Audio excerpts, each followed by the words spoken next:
திராட்சை முழுசா இருக்கு. ஆச்சி பாயாசம் மிக்ஸ், ஒன்று வாங்கினால் ஒன்று இலவசம்.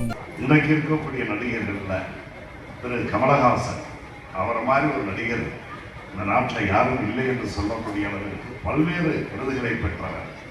அவருக்கும் ஒரு ஆசை வந்துச்சு, ஒரு அரசியல் இயக்கத்தை தொடங்க வேண்டும் என்று தொடங்கினார், முயற்சி செய்தார்.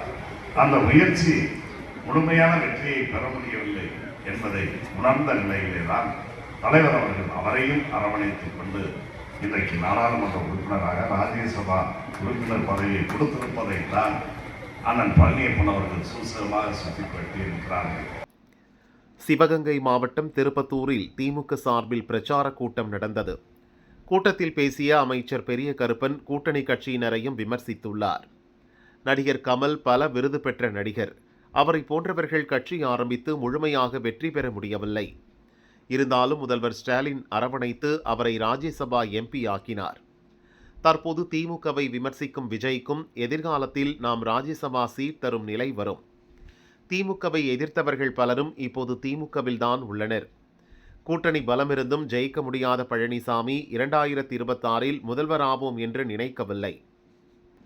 அவர் எதிர்க்கட்சி தலைவர் பதவியை தான் எதிர்பார்க்கிறார். கட்சியை தக்க வைத்துக் கொள்ளதான் பழனிசாமி திட்டமிட்டுள்ளார் என பெரிய கருப்பன் பேசினார். விஜய் மீதான விமர்சனம் என்கிற பெயரில் அமைச்சர் இப்படி பேசியது மக்கள் நீதி மய்யம் நிர்வாகிகளை அதிர்ச்சியடைய செய்துள்ளது. நடிகர் விஜயை விமர்சித்து பேசுகிறோம் என்ற பெயரில் எங்கள் தலைவர் கமலை கிண்டல் செய்து பேசியுள்ளார் அமைச்சர் பெரிய கருப்பன். அமைச்சர்கள் மற்றும் திமுக தலைவர்களும் நிர்வாகிகளும் கூட்டணி கட்சி தலைவர்கள் மனம் வருந்தும்படி பேசக்கூடாது என முதல்வர் ஸ்டாலின் கட்சியினருக்கு அறிவுறுத்த வேண்டும்.